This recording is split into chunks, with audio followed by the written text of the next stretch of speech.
चिंता हो गई नाम न हो बदना, नामी को तो चिंता हो गई नाम न हो बदना, नामी को तो चिंता हो गई नाम न हो बदना, नामी को तो चिंता हो गई नाम न हो बदना।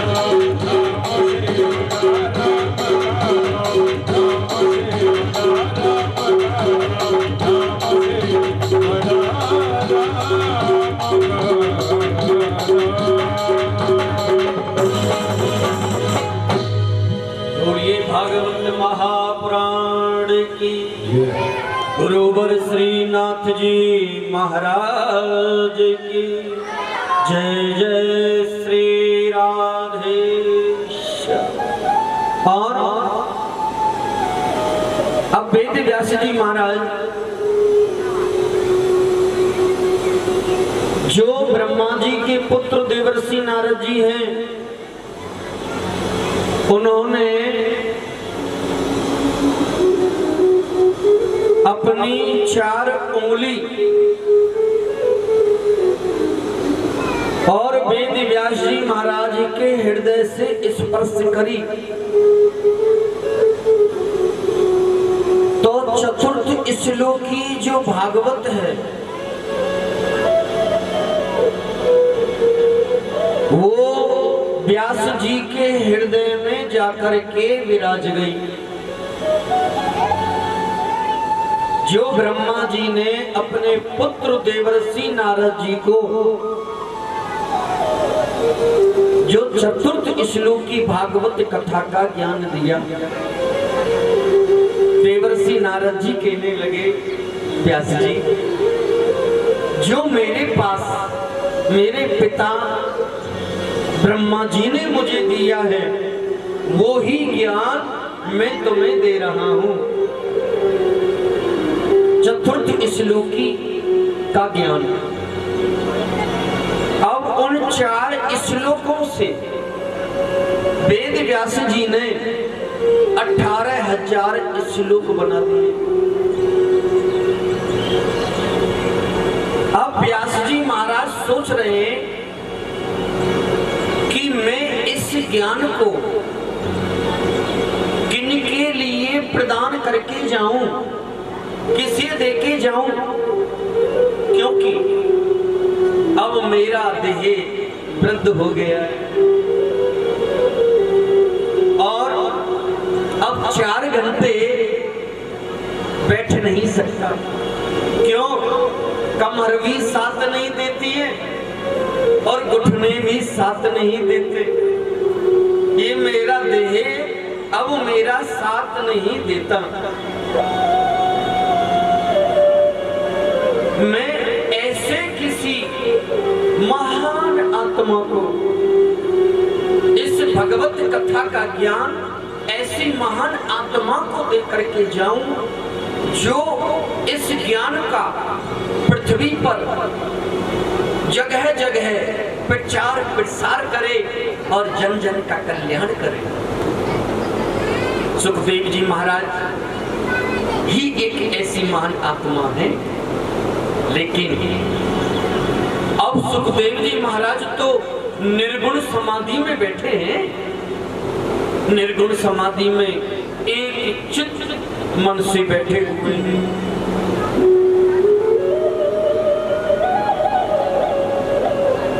वेद व्यास जी देवर्षि नारद जी से कहने लगे, नारद, मेरा पुत्र है सुखदेव। जिस सुखदेव ने काम और क्रोध को जीत लिया है, लेकिन ये बात तो मैं ही जानता हूं, मेरे अलावा इस बातों को और कोई तो जानता ही नहीं है, सिर्फ मैं ही जानता हूं। लेकिन मैं ये चाहता हूं कि मेरे अलावा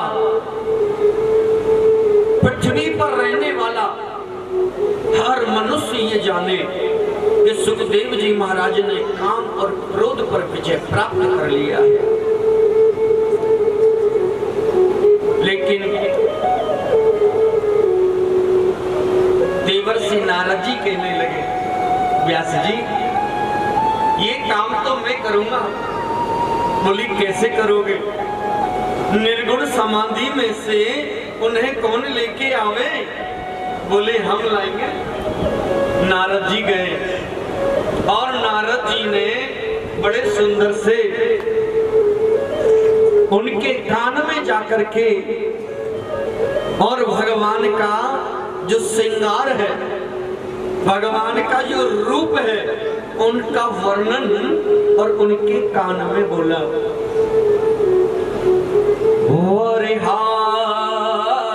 पीड़म नटवर पोहा करनयोहा करनी कारम भद्रवासा कनकम कपि समवेजन्ति चमालम।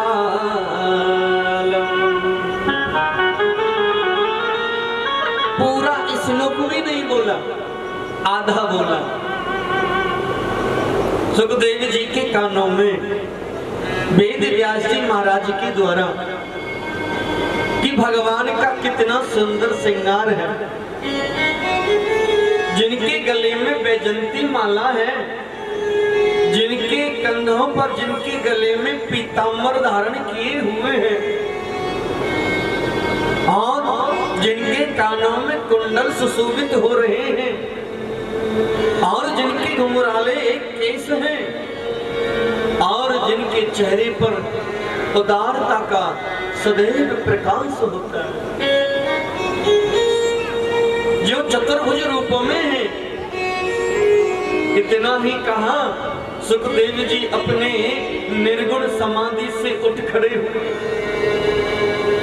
निर्गुण समाधि से उठे और वेद व्यास जी के द्वारा भेजे हुए नारद जी को प्रणाम किया। फिर से बोलो, एक बार मेरे प्रभु का बोले कि श्रृंगार फिर से बोलो, उनके रूप का वर्णन बोले कि फिर से करो, आगे भी बोलो ना, कैसे है मेरे गोपाल। देवर्षि नारद जी आगे आगे जाने लगे और पीछे पीछे सुखदेव जी जा रहे हैं। देवर्षि नारद जी और व्यास जी के पास में पहुंच गए। व्यास जी को प्रणाम करके कहने लगे, आपके पुत्र सुखदेव जी को लेके आया हूं, अब आप जानो और आपके सुखदेव जी जानो। मेरा काम था निर्गुण समाधि से लाके आपके पास लाना। सुखदेव जी ने व्यास जी को प्रणाम किया। व्यास जी, मैंने तो भगवान का आज तक कभी ऐसा वर्णन नहीं सुना, मुझे तो पता भी नहीं कि उनका क्या वर्णन और क्या स्वरूप है। प्रभु, मैं ये तो कृपा करके मुझे इससे आगे का स्वरूप का वर्णन का रस मुझे और दीजिए। तो व्यास जी ने उनकी परीक्षा लेने के लिए, पूरी पृथ्वी पर डंका बजवाने के लिए व्यास जी ने कहा कि पहले आप वेद और वेदांत का ज्ञान प्राप्त करके आइए। सुखदेव जी ने कहा व्यास जी, ये वेद और वेदांत का ज्ञान प्राप्त, बोले कि कहाँ होगा? बोले कि वेद और वेदांत का वो जो ज्ञान है वो एक ही जगह होगा और तुम्हें वहां जाना होगा और जो वो बोले वो तुम्हें करना होगा। जनकपुरी जाओ, जनक राजा से जाओ, उनसे मिलो, वो ही तुम्हें वेद और वेदांत का ज्ञान प्राप्त करा सकते हैं। श्री सुखदेव जी महाराज और बड़े सुंदर से जनक राजा के पास और जनकपुरी पहुंच गए। तो जनकपुरी का महल का जो दरवाजा है ना, वहां जाकर के खड़े हो गए और हाथ जोड़ करके कहने लगे। उन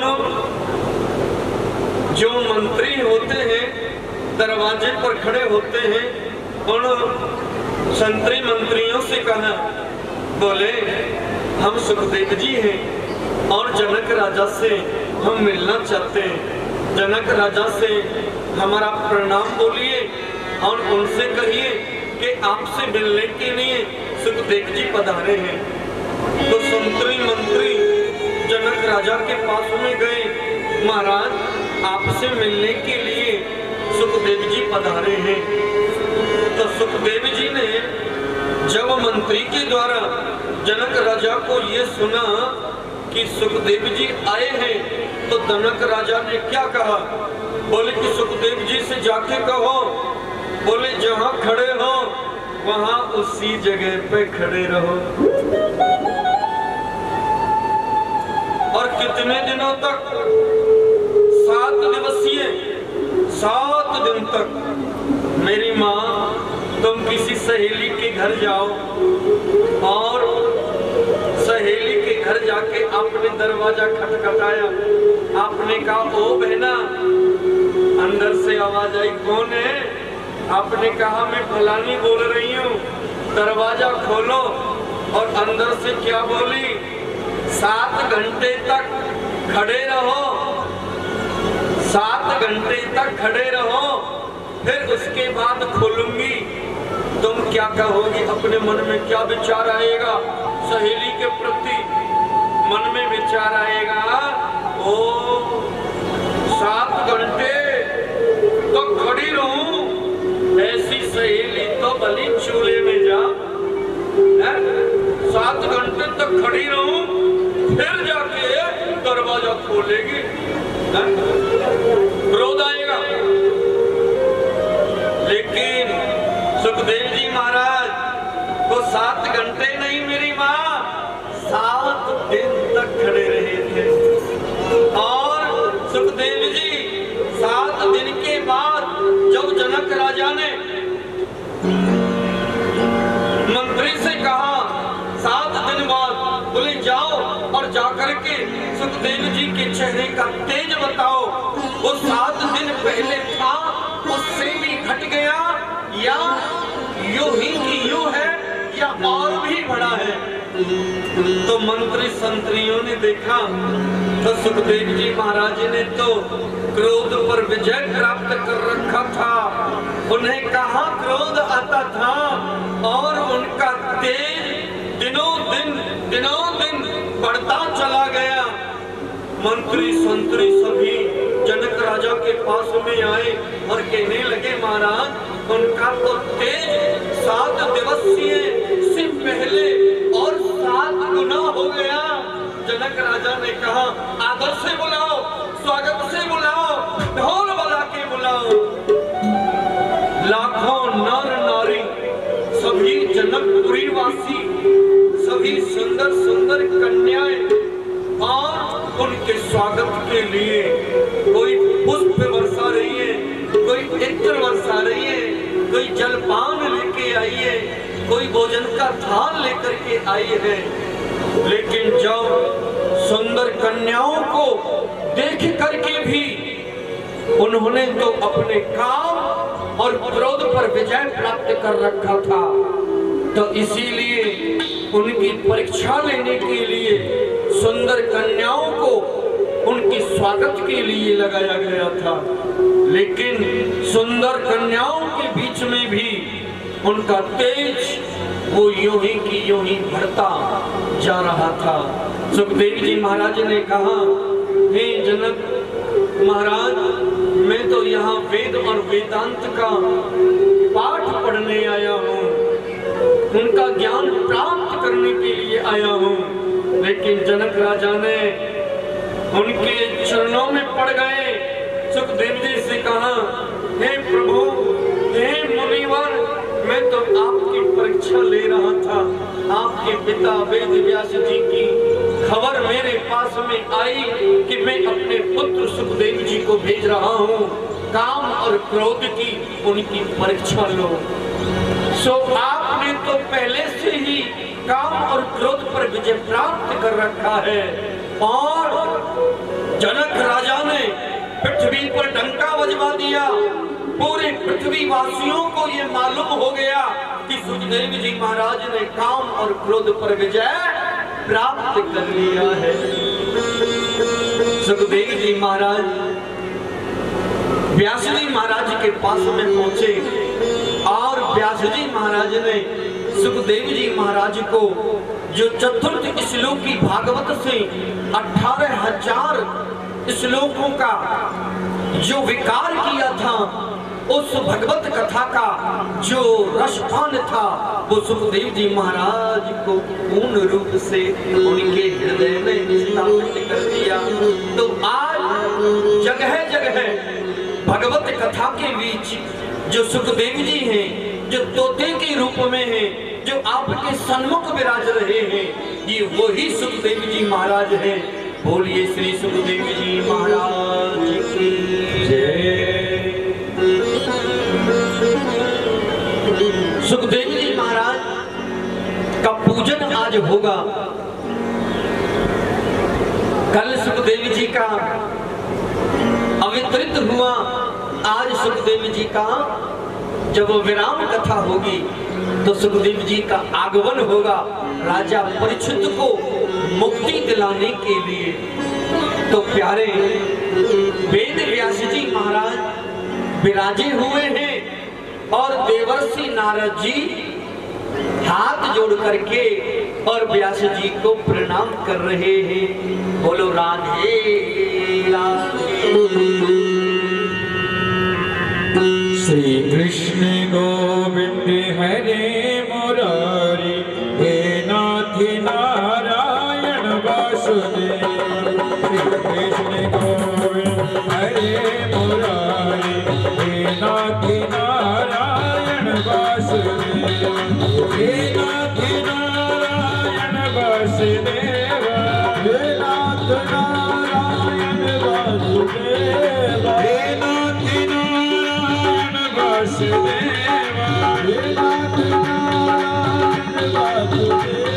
श्री कृष्ण गोविंद हरे मुरारी, हे नाथ नारायण वासुदेव। श्री कृष्ण गोविंद हरे मुरारी, हे नाथ नारायण वासुदेव।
भागवत महापुराण की जय। जय जय श्री राधे श्याम।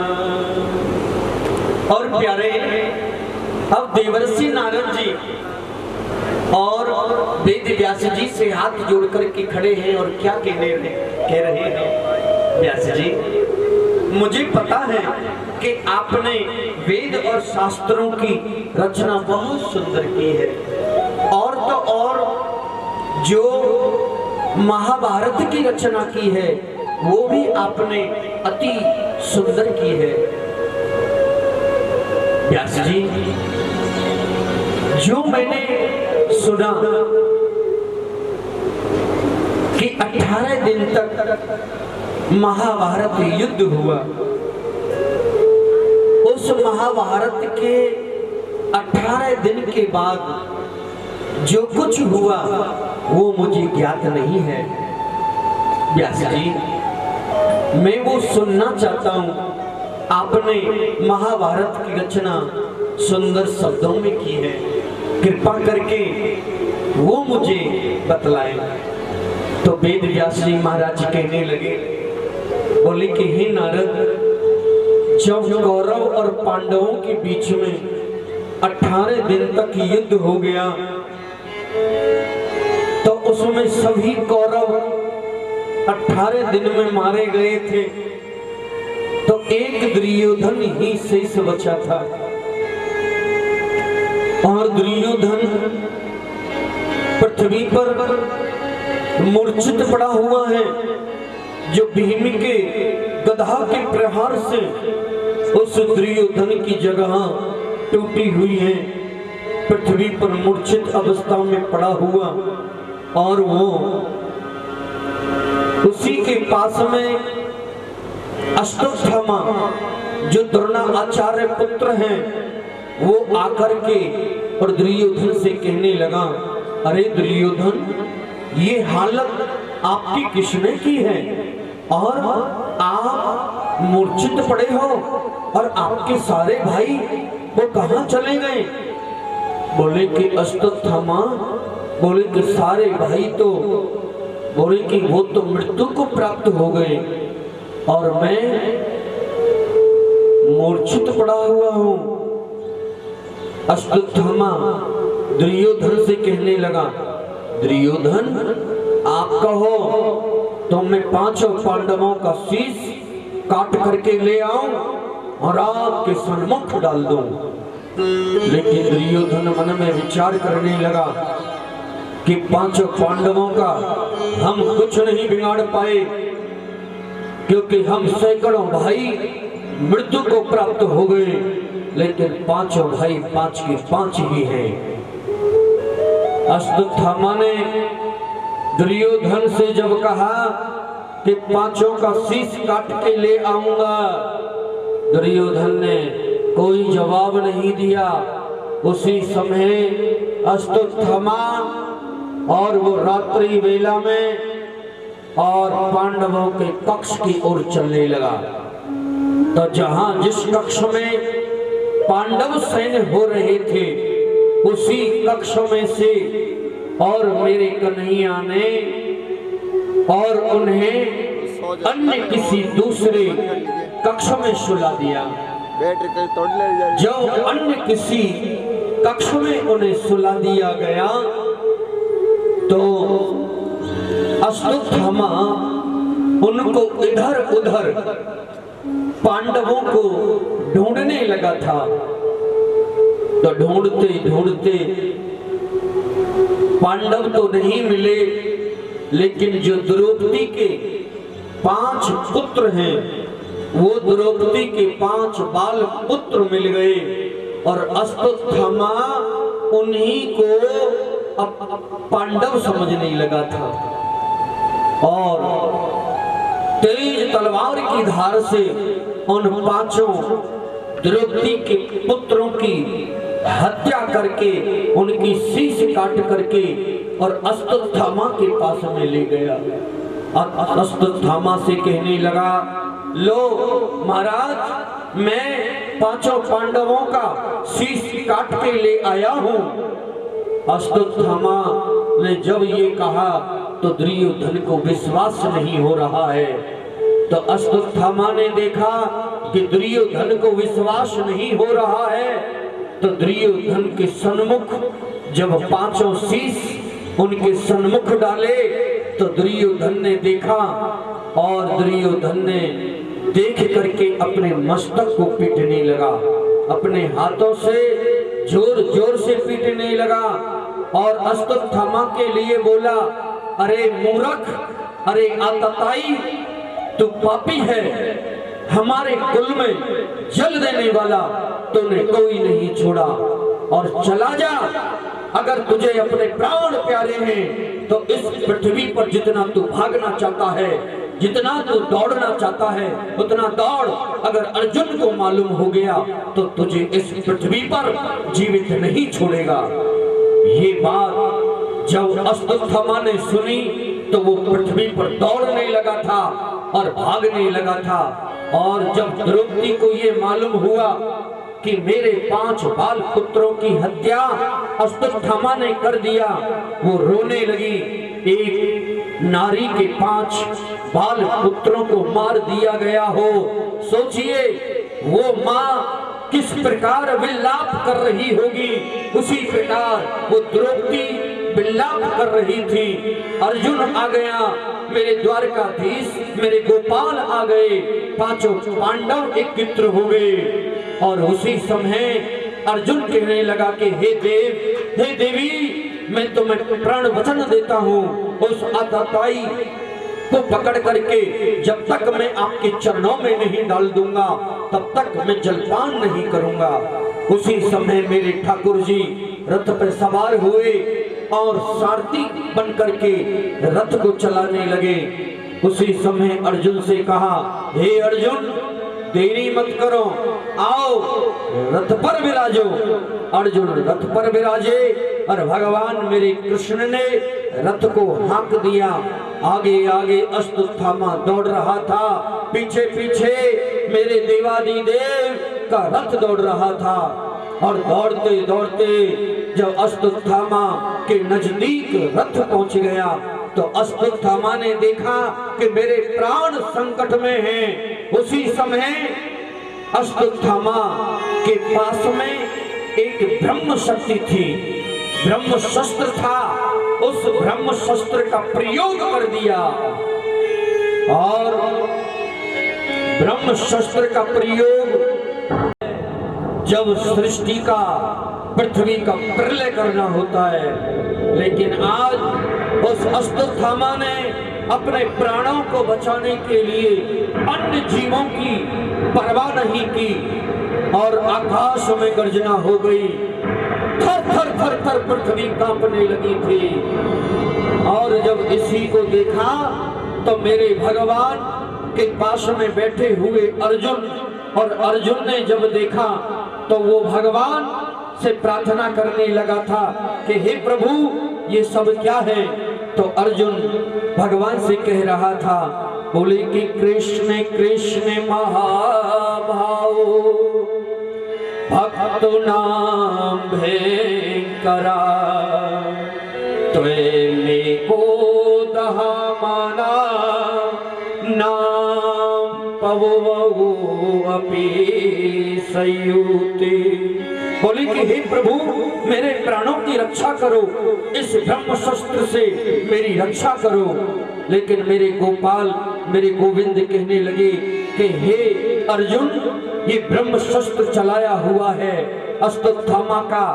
अश्वत्थामा के ब्रह्म शस्त्र को रोकने के लिए आपको भी ब्रह्म शस्त्र का प्रयोग करना पड़ेगा।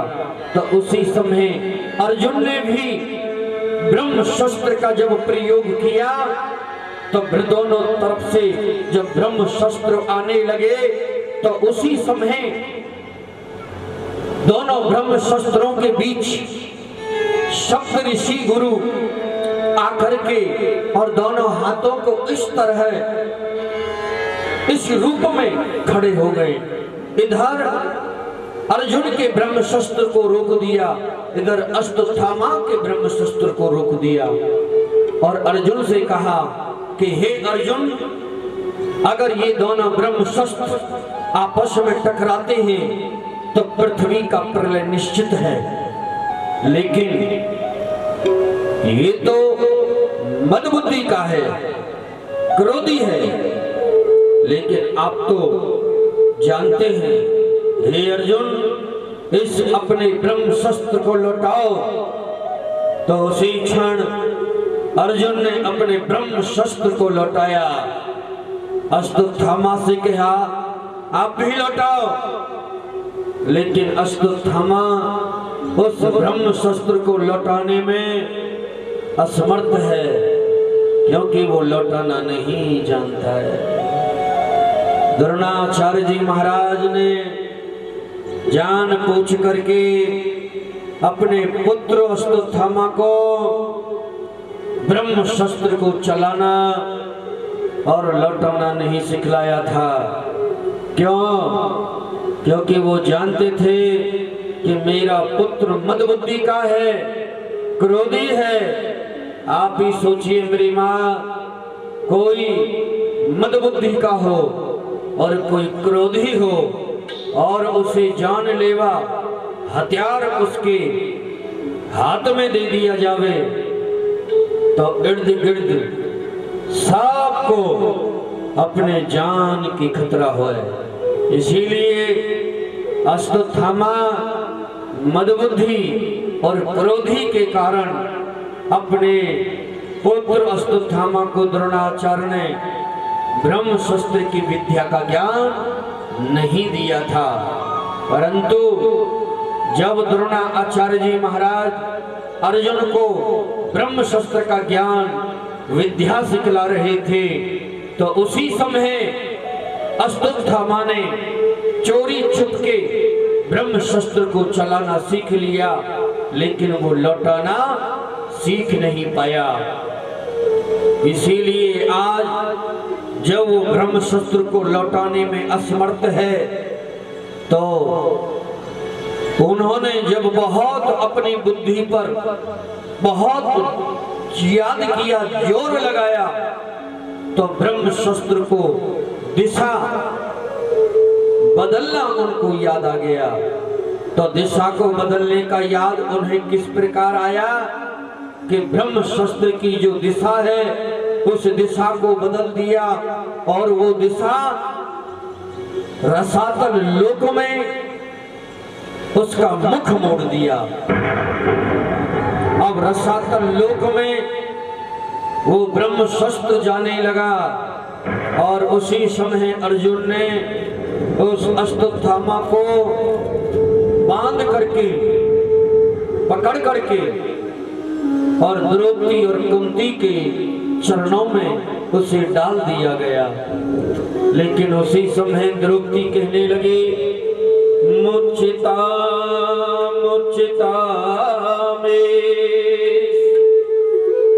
ब्राह्मणो निंतेरा गुरु। छोड़ दीजिए, मत मारो, मत मारो, छोड़ दीजिए।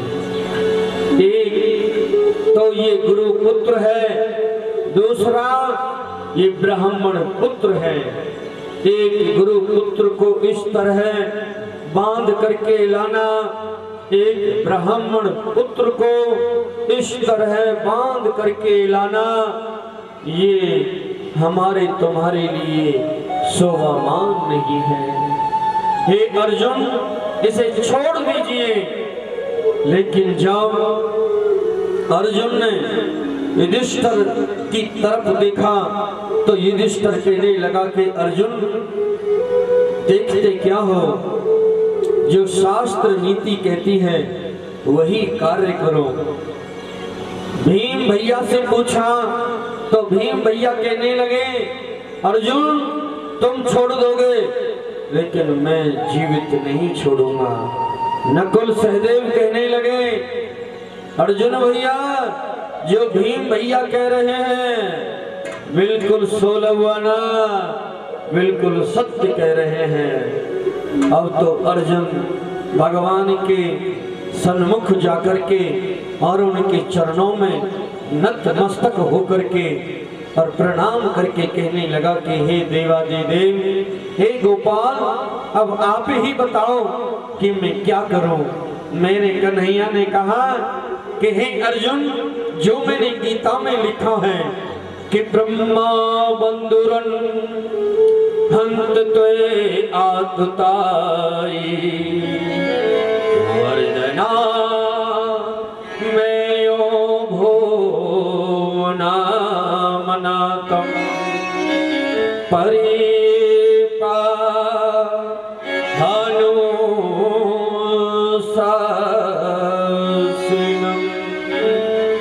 बोली जाओ, मैंने गीता में लिखा है कि एक शास्त्र कहते हैं कि किसी ब्राह्मण का वध नहीं करना चाहिए और एक आतताई को कभी जीवित नहीं छोड़ना चाहिए। जाओ, जो मैंने गीता में लिखा है उस आदेश का पालन करो। अर्जुन ने देखा कि ये एक ब्राह्मण है, इसका वध भी नहीं कर सकता, इसे मार भी नहीं सकता, और दूसरी बात ये आतताई है जो निरपराध बच्चों को हत्यारा है, इसे मैं छोड़ भी नहीं सकता। उसी समय शास्त्र कहते हैं कि एक ब्राह्मण का अपमान और एक बड़ी सभा में उसे राज्य से धक्का दे करके निकाल देना, उसे एक ब्राह्मण का अपमान करना, धक्के देकर के बाहर निकाल देना, एक हत्या के समान उसे पाप लगता है। लेकिन अर्जुन ने उसकी दाढ़ी को, आधी दाढ़ी को मोड़ दिया, आधी मूंछ को मोड़ दिया, आधे सिर के बालों को मोड़ दिया और राज्य से धक्का देकर के निकाल दिया और कहा, बोले कि जाओ और कभी लौट कर के नहीं आना। उसी समय अश्वत्थामा क्या कहने लगा है, देख लूंगा, सबको देख लूंगा, किसी को भी नहीं छोड़ूंगा, तुम्हारे कुल में कोई जल देने वाला भी नहीं छोड़ा। लेकिन अचानक उसे याद आता है कि जब महाभारत के बीच, जब उस चक्रव्यूह में अभिमन्यु को फंसा करके मारा गया था, मैंने सुना था कि अभिमन्यु की धर्मपत्नी उत्तरा उस समय गर्भवती थी। अभी उनके कुल में जल देने वाला बचा है, और जो रसातल लोक की तरफ उस ब्रह्म शस्त्र की ज्वाला का मुख मोड़ दिया था, उसी अश्वत्थामा ने उसके मुख को रसातल लोक की तरफ से और उत्तरा के गर्भ को नष्ट करने के लिए उस ब्रह्म शस्त्र का मुख मोड़ दिया, ताकि उनके कुल में कोई जल देने वाला भी नहीं बचे। इसीलिए आज वो उत्तरा के गर्भ की तरफ जब मुख मोड़ दिया है, आज वो उत्तरा भगवान से प्रार्थना कर रही थी कि पाही पाही महायोगेंद्र देव जगतपते कि नान्यम त्वधे भयम यत् मृत्युयो परसुपरम। बोले कि हे प्रभु, आप कृपा करके मेरी रक्षा करो, हे गोपाल आप मेरी रक्षा करो।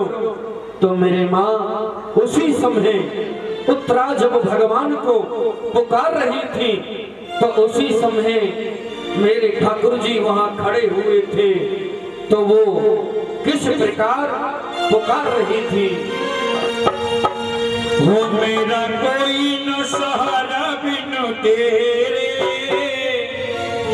वो नंदलाल संवरिया मेरे, मेरा कोई न सहारा बिनु तेरे, वो बाल संवरिया मेरे, मेरा कोई न सहारा बिनु तेरे, नंदलाल संवरिया मेरे, नंदलाल संवरिया मेरे, नंदलाल संवरिया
के बना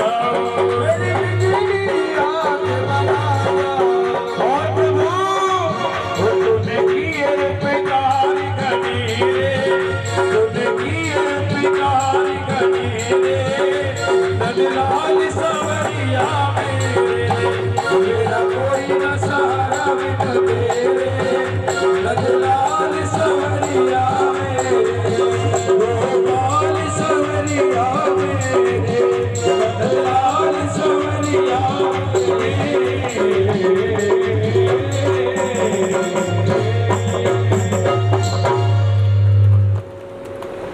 तो मेरी माँ उसी समय आज जब देखा कि वो भगवान को पुकार रही है, बोले कि हे गोपाल, हे प्रभु मेरी रक्षा करो, कि पाही पाही महायोगेंद्र देव देव जगत पते। बोले कि हे प्रभु आपके सिवा और तीनों में लोगों में अभय दान देने वाला बोले कि कोई नहीं है। वहां उत्तरा के सन्मुख कुंती बुआ है, उत्तरा के सन्मुख कुंती की बगल में मेरे गोपाल भी विराज रहे हैं। तो कुंती बुआ देख रही है कि भगवान के स्वरूप से और एक चतुर्भुज रूप में अंगूठे भर का रूप अविकृत हो गया और वो उत्तरा के गर्भ में प्रवेश कर गया। उत्तरा के गर्भ में जो जीव है उस जीव की रक्षा कर रहे हैं मेरे देवादेव। जो उत्तरा के गर्भ में जीव है वो जीव देख रहा है कि चार भुजा वाला और वो मेरी रक्षा कर रहा है। अश्वत्थामा के ब्रह्म शस्त्र की ज्वाला से उस जीव की रक्षा की मेरे गोविंद ने। रक्षा करने के बाद गर्भ से बाहर आए और गर्भ से बाहर आके और वो फिर अपने में ही लीन हो गए। ये सारा दृश्य कुंती बुआ ने देखा। तो कुंती बुआ ने ये सारा जब दृश्य देखा तो कुंती बुआ ने ठाकुर जी को प्रणाम किया मेरी मां। और प्रणाम श्री कृष्ण द्वारिका वासन देव देव जगतपते। बोले कि हे प्रभु मैं आपके चरणों में बार बार प्रणाम करती हूँ। हे मेरे कन्हैया, हे मेरे गोपाल, मैं तुम्हें नतमस्तक होकर के प्रणाम करती हूँ मेरे गोपाल।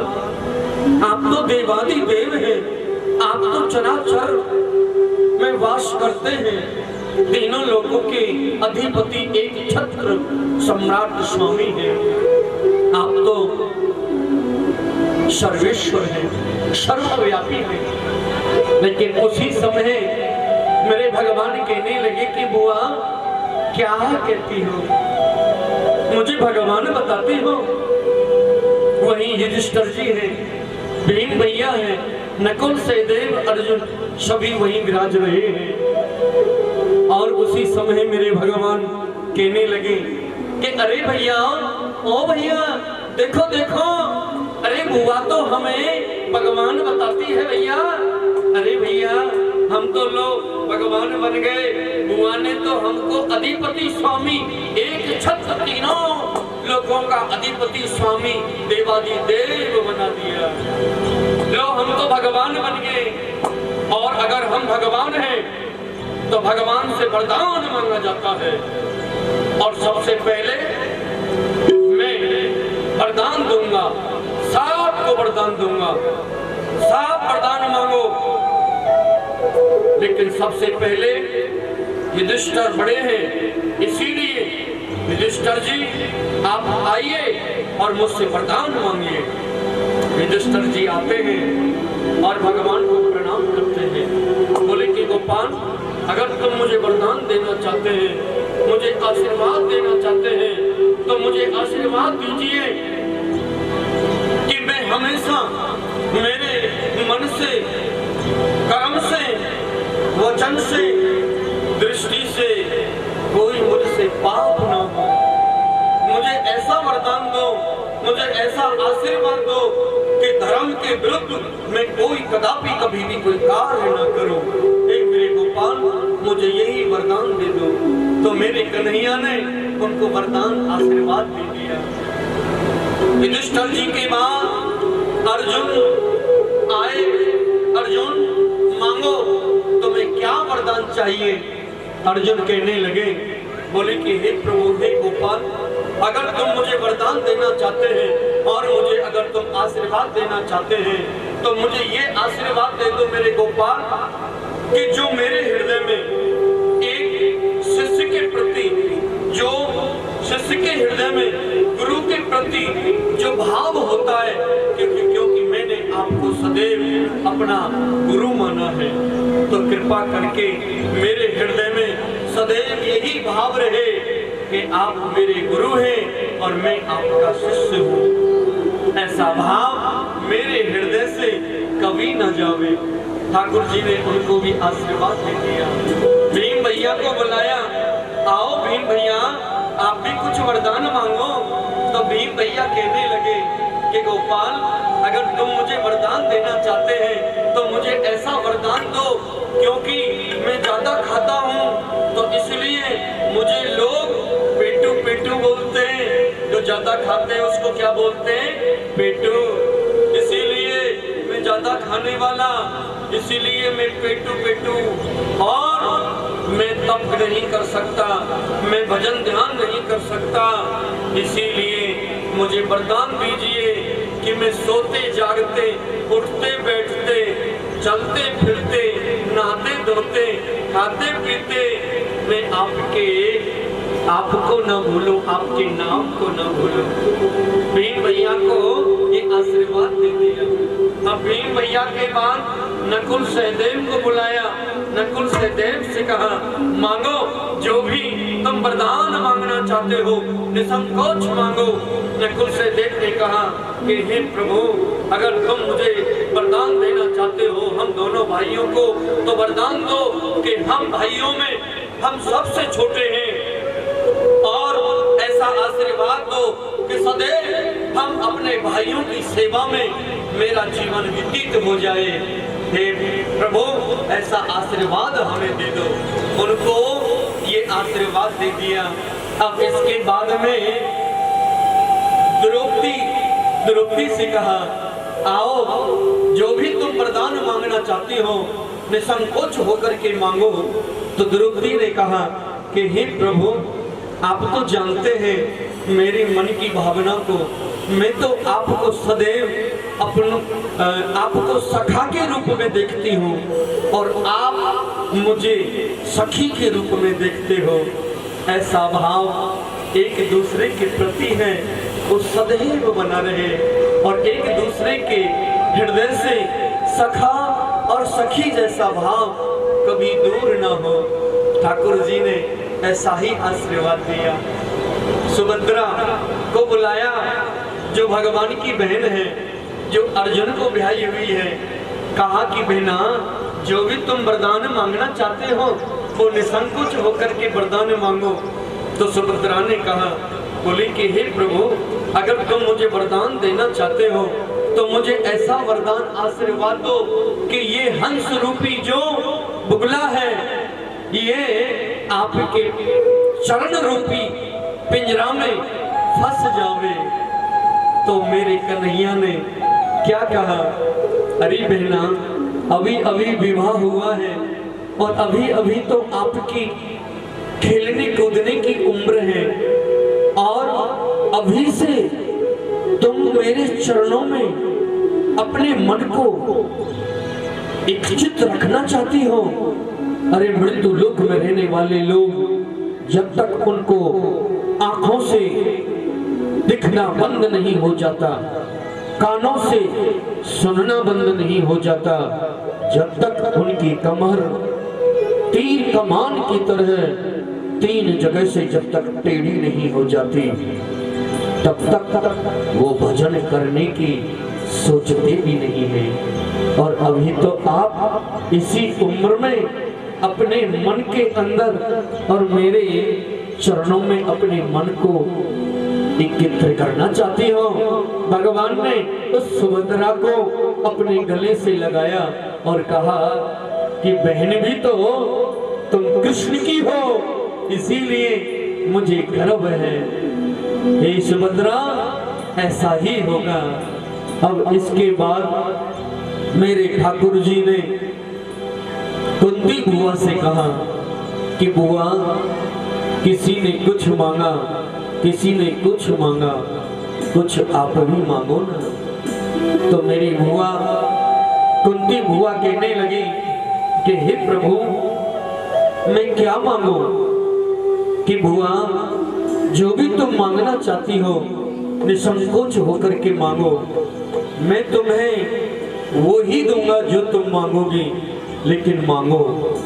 तो कुंती बुआ ने पता है क्या मांगा था?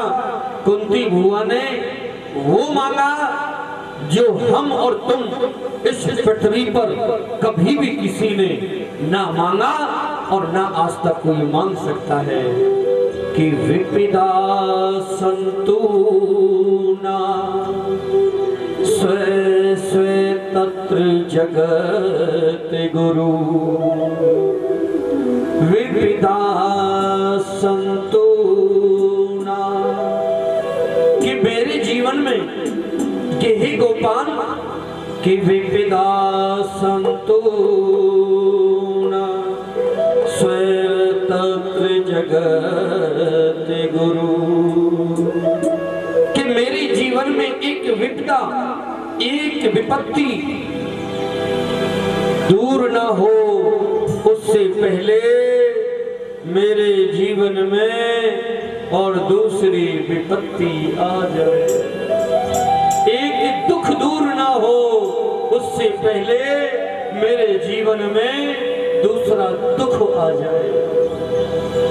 भवितो दर्शनम यत् सयादपुन भव दर्शनम।